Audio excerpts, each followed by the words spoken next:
Hola mamá, ¿viste que se rechazó la reforma tributaria? Bueno, mi mamá es contadora, así que quiero tu opinión.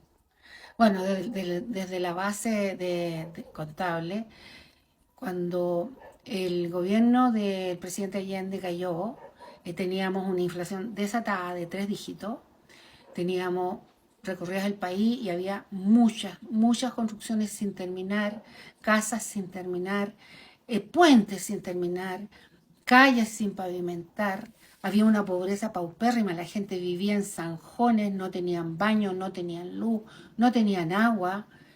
El estado del país era deplorable. Teníamos un gasto fiscal horroroso que no funcionaba tampoco.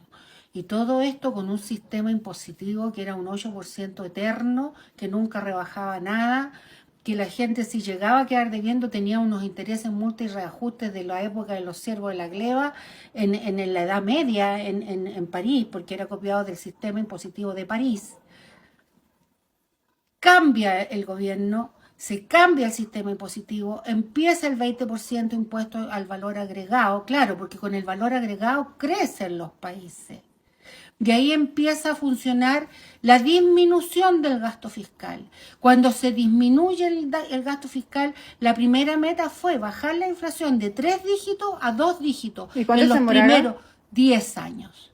Después, en los segundos 10 años, era bajar de 2 dígitos a 1 dígito. Y eso teníamos cuando salió este gobierno. Inmediatamente subimos la inflación a 2 dígitos otra vez. Se detuvo la inversión extranjera, se detuvo el gasto público, se empezó a aumentar y además de eso a nuestro presidente actual se le ocurrió como fórmula mágica dejar de hacer obras públicas, cuando la obra pública es la que genera empleo y genera muchas cosas para la economía. Dejaron de hacer operaciones de mantenimiento, estamos con basura por todas partes. Las empresas que son las inmobiliarias que están construyendo dejaron de construir y ya tenemos un desastre a nivel nacional. Primero por la pandemia, 3 años sin producción normal. Segundo, este incendio desastroso que va a traer un azote en el invierno tremendo. Y tercero, un sistema impositivo que ya es injusto, porque si alguien merece atrasarse 1 minuto en el TAC, te aplican multas, intereses y reajustes. Tú quedas debiendo 30.000 pesos y al mes siguiente ya estás debiendo 300.000. Y a los 2 meses te vuelven a aplicar multa, interés y reajuste y de la nada misma y la cosa en una, después estás debiendo 1 millón, 2 millones. Señora Carolina Toa, su papá se suicidó por la presión política. Usted sabe lo que significa eso. Por favor, detenga el abuso al pueblo. ¿Hasta cuándo abusan con el pueblo? ¿Cómo se les ocurre querer una reforma solamente porque el presidente se le ocurre que tiene que cumplir con su palabra? Su palabra la dio antes que pasaran todos estos desastres, primero. Y segundo, en ningún país del mundo han funcionado estas cosas. No funcionaron en Cuba, no funcionaron en Venezuela, no han funcionado en Rusia. Ahora al Putin se le ocurrió para arreglar todo el sistema que no le funciona, una guerra. Entonces no, así no vamos a salir adelante.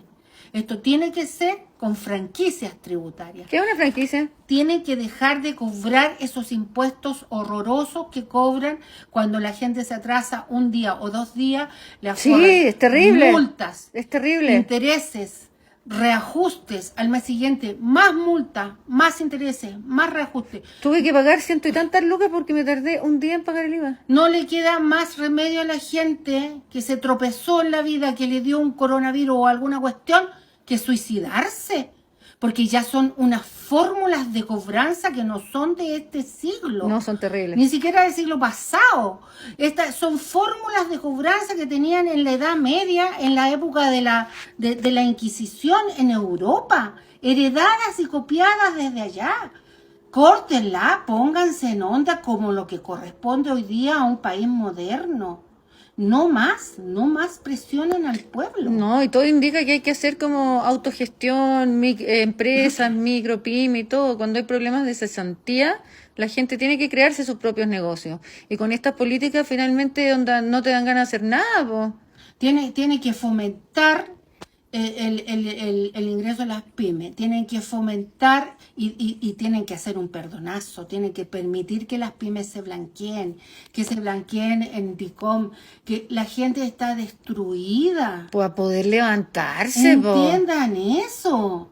Una persona que le dio coronavirus a su familia, se le murieron 2, 3 personas en su familia que tenía un negocito chico, que más encima lo tuvo que cerrar, que ahora lo trata de abrir y No entonces puede. no, pues que viene la manifestación de las niñas, que viene la manifestación de los niños, que viene la manifestación de la tracalada de flojos que están fomentando en los colegios, que ya los papás ni siquiera quieren mandar la gente a los colegios porque de verdad está siendo imposible e intolerable la situación que estamos viviendo.